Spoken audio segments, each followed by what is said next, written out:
And then over the next few weeks, you feel some distance.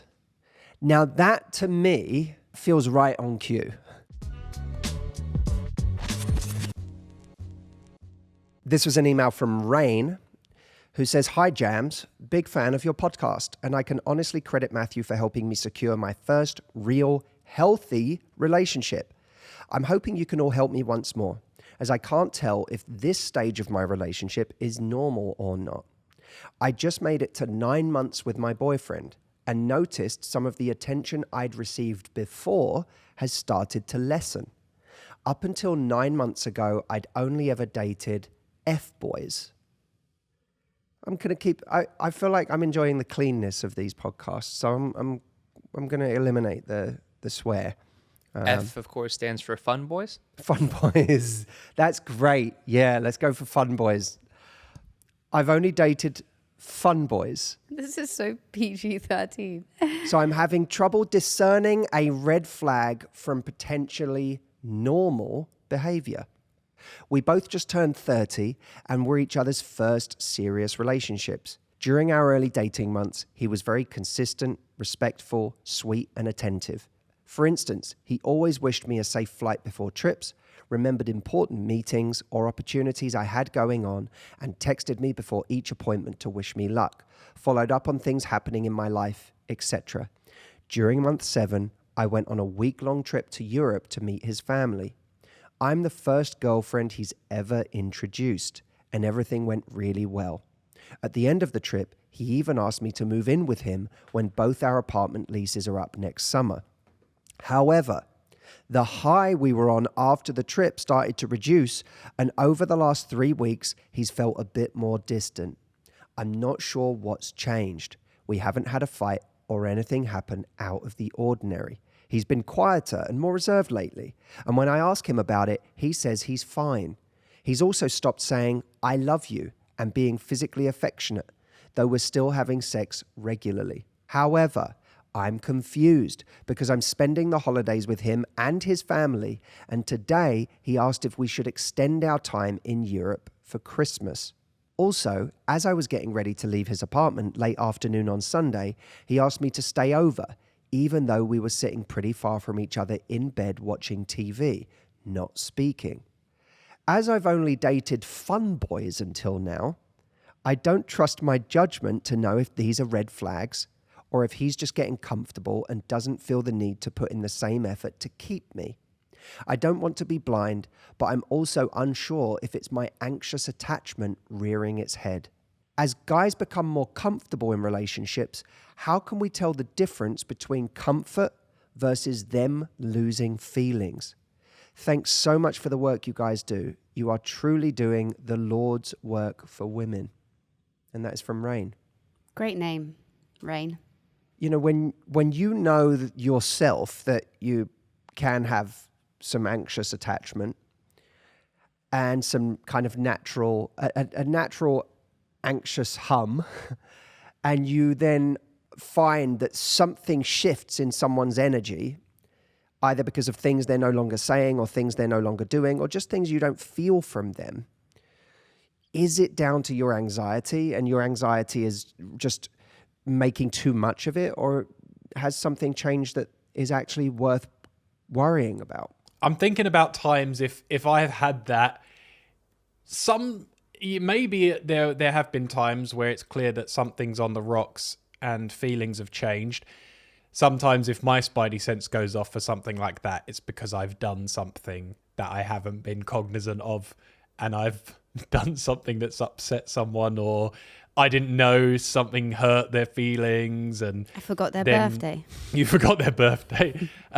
So that can happen, and you can get work yourself into a internal frenzy, thinking, oh shit, has everything changed, and something happened, or what's going on. And I've always hated that feeling of being in the dark about something. I feel I just need to, okay, let's just get out on the table whatever's going on. If there's conversation we need to have, if something's going on, if you're worried about something, I hate that feeling of just watching something simmer when your spidey sense is tingling. So I've got a lot of empathy for what Rain's going through. And I think we get scared of saying, I feel this right now. Like, I'm feeling this energy. We are very, very scared to do that because we feel like we're going to set things on a spiral of getting even worse. Well, I think... And that's the situation I think she's in. When you're anxious, the instinct, if you're going to have a conversation, is to be like, look, if you're going to break up with me, just say it. Right. If you're going to leave, just tell me now. Just put me out of my misery. You know, there's a anxiety that at its extreme just makes you want to like get bad news over with. You know, that's the extreme of that feeling. But of course, that kind of conversation, that kind of communication is not necessarily productive for the relationship. You know, not to get personal, but in times with us, for instance, where you're busy and you're not giving me as much sort of attention maybe as I think you normally would. And if it extends to a period of time, I'm always one for saying to you, like, recently I've just been feeling a little bit X, Y, Z. And I think it's about communicating that in a way where you're not berating the person, but you're just explaining that, you know, you're just feeling a little bit unloved or a little bit, you know, I don't know what the word is, but you know what I'm saying, right? And I think sometimes just being able to get that emotion out on a table, what it shows to the other person is that you're not afraid to have that conversation, and that you're always going to put your happiness and your needs ahead of the fear of them leaving. I see anxiety as a measuring tool that's really valuable, but also the reader on it is really, really, really sensitive. Mm-hmm.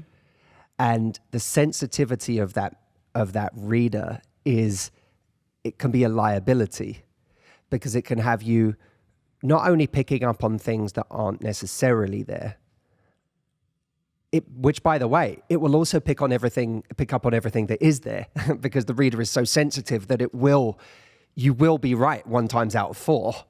Correct, which is why it's hard. Which is why it's hard, because when you are right the 1 time out of 4 or out of 3, it's very validating, and you're like, this is why I need this reader. This is why I need this, because this tells me when there's danger. Think about how important what I'm about to say must be for me to interrupt my own video. Well, here's why it's important. It's going to change your love life, and it's free. If you want to know why someone may have faded out, why they may have disappeared, why all of a sudden it felt like the momentum was lost with this person, go to whyhe'sgone.com, where I talk about the main reasons someone disappears. Go check it out, whyhe'sgone.com. And now let's go back to the video. But when we're high in anxiety, it also reads everything. It reads, oh, there's an earthquake, and someone just closed a door downstairs, and you felt the vibration of the door, and it reads it as an earthquake. That to me is anxiety, and it's what makes it both something that protects us and something that we start to worry we can't trust. So we almost have to do the counterintuitive thing in those situations, which is to maintain a sense of calm, which is to maintain really strong communication, and sometimes to try to have a wider lens on the situation so that our demons don't just take the wheel. I almost want to set a bit of context for this, right? Because they've been going strong for 7 months, and then in month 7, they take a week-long trip to see his family. Now, that's a significant step for some people. That moment where you go and take someone to see your family, if you haven't done it in 7 months and now you're doing it, then that probably means something to that person. And then probably what's happened, if at the end of the trip he asked you to move in with him, it's probably because he took you home to his family and it was extremely validating. Everyone thought you were awesome. He heard amazing reviews, and they said, she's really great, I like her. And when you hear that from people that you love and trust, it's a big needle mover, because you say, oh, I'm not crazy. My radar isn't off. This person is great. And so when you get that approval for someone, it makes you want to double down on that person. So then he said, why don't we move in together? Now that's another big step. So there's that high, there's that excitement of talking about moving in together. And then over the next few weeks, you feel some distance.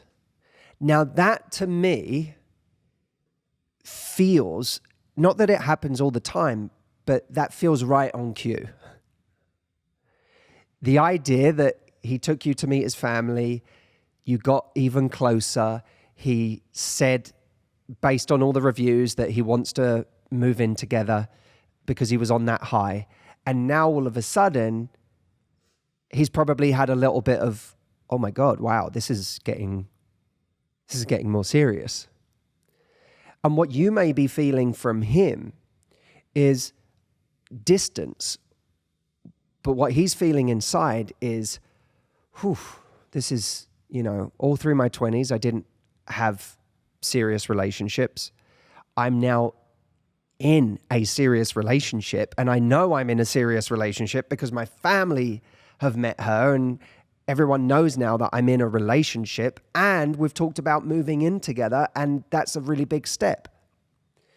So there's a good chance that he's in his head right now, that it's not that he likes you any less in any objective sense or loves you any less. It's that he's now got in his head about the big changes that are happening. And by the way, let's also remember, if this is his first serious relationship, then he also has not necessarily learnt certain lessons yet about what it takes to sustain a relationship.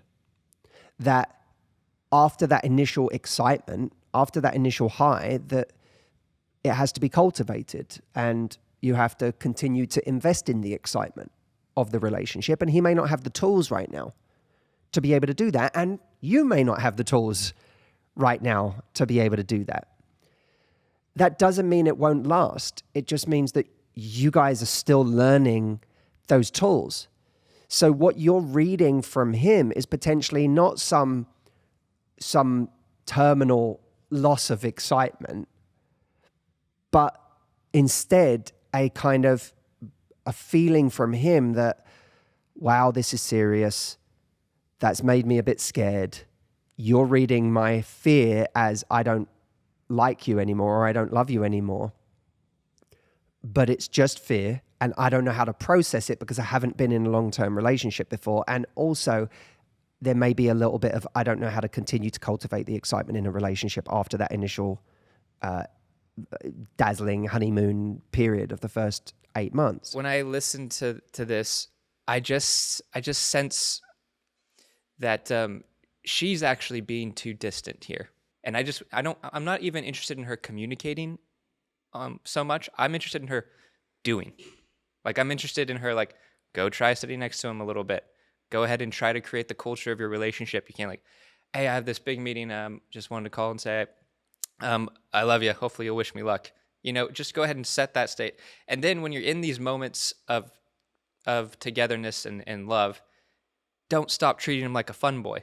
You need to, like, do the thing that you want to happen in your relationship, whether it's sex or intimacy or cuddling, and then just explain, like, oh my God, I loved that. But I just think she's kind of frozen. So maybe she's hyper anxious and sensitive to these things, and she's keeping a lot of track of it. But I think it's really, she's not doing anything. She's following his lead, and they're both just out of their depth right now, and they're not sure what to do.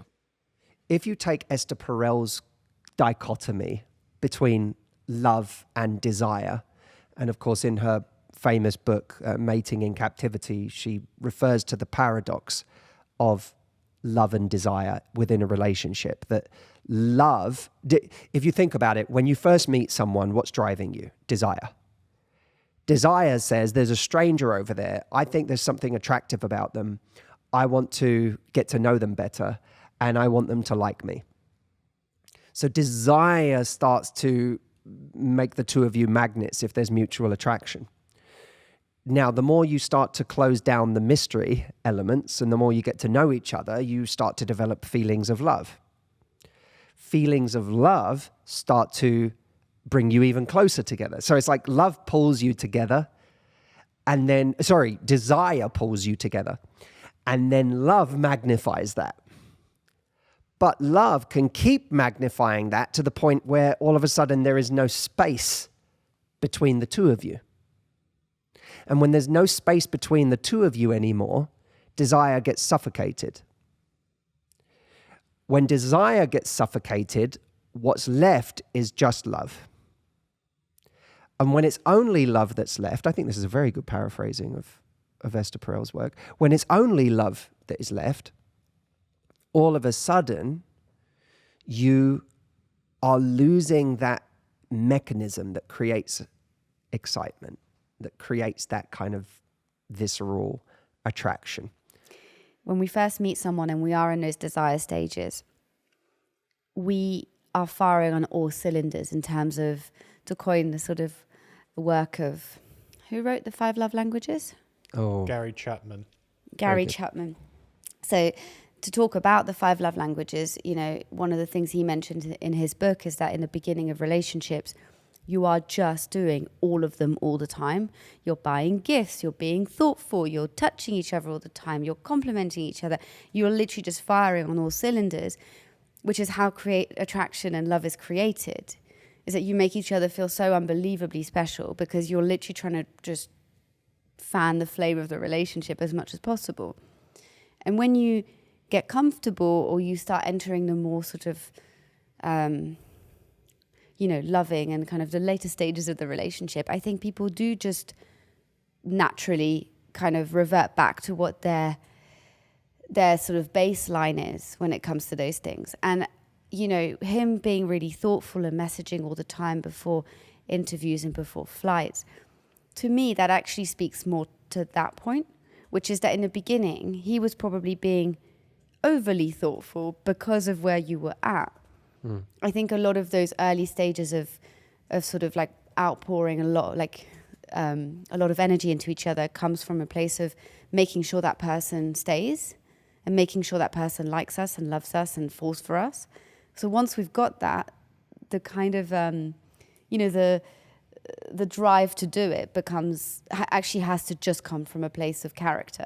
And I think there's something to that, which is it can feel really different from the beginning to a little bit in. Some of our desire to keep treating our partner with the same level of love and attention and verbal acknowledgement has to be intrinsic, right? It has to be a standard we have for ourselves. Mm-hmm. And I think that one of the things that this situation has is two people who are young and in their first serious relationship who are learning that lesson for the first time, which is amazing. But it has to come from a place of, as you say, character. There has to be some intrinsic desire to say, I'm going to keep the standard high in this relationship by giving to my partner, by acknowledging them, by telling them I love them, by reminding them how beautiful I find them. But the other side of that is that that is much easier if our partner takes responsibility for stoking the flames of that in whatever ways they can.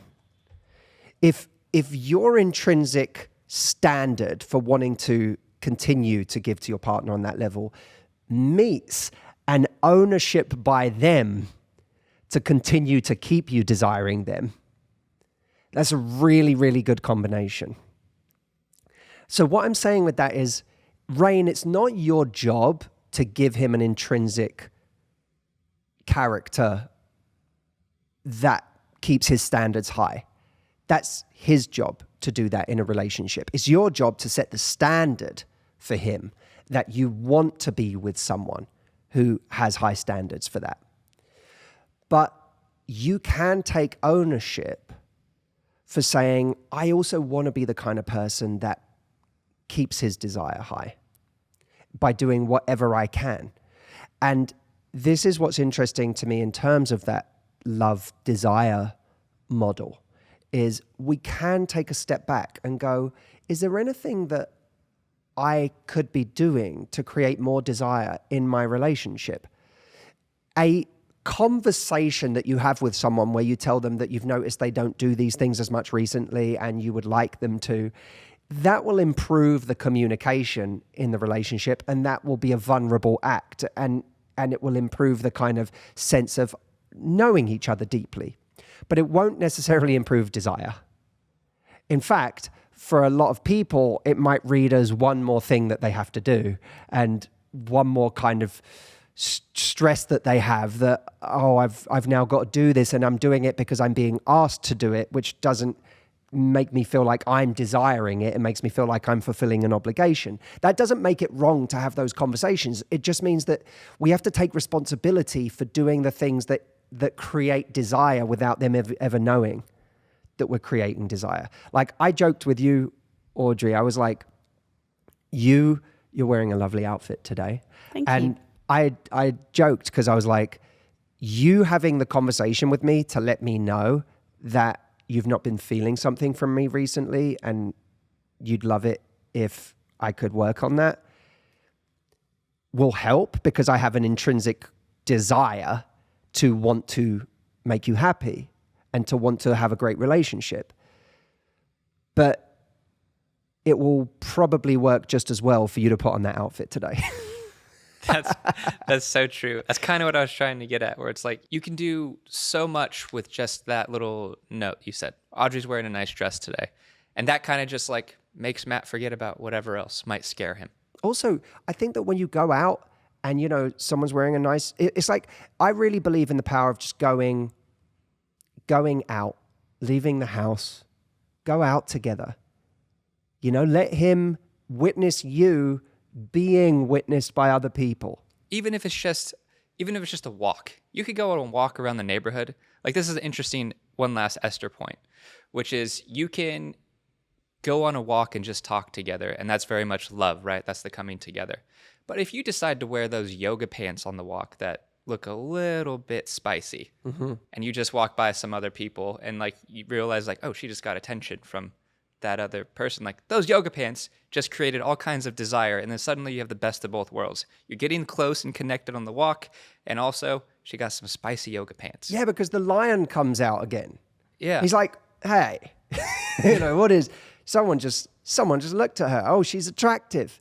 Oh, she's like this person that's desired out there in the world as a stranger. These people that don't know her, they feel immense desire because she's a stranger to them. What may have changed is simply this person's not a stranger to me, but that doesn't change how desirable this person is. But put a lion in a cage for too long and it stops acting like a lion. And that's what it is sometimes, to sit at home all the time with someone and to, like I said, you may go on work trips, but that's not the same thing. If you go on work trips and then you're at home together and you're sitting around, you're still not bringing out the lion. And that lion is what got him to this point, by the way. That lion that desired something, that wanted something, that was like, my family like you. That must mean that you're as wonderful as I think you are. I better move to the next stage of this. Let's move in together. That's the lion talking. And it's about continuing to bring that out. And of course, I don't want to take responsibility away from him. It's also about the communication that makes him realize that there's a standard you want for the relationship, which is that the two of you keep trying for each other. Wait, before YouTube sends you down the rabbit hole of watching raccoon videos or videos of large crocodiles on Florida golf courses, I have something that will help your love life more than these things. And it's at whyhe'sgone.com. If you want to know why someone faded out, why they were giving you attention and all of a sudden they stopped, this guide shows you. Go to whyhe'sgone.com and then enjoy your baby bear videos.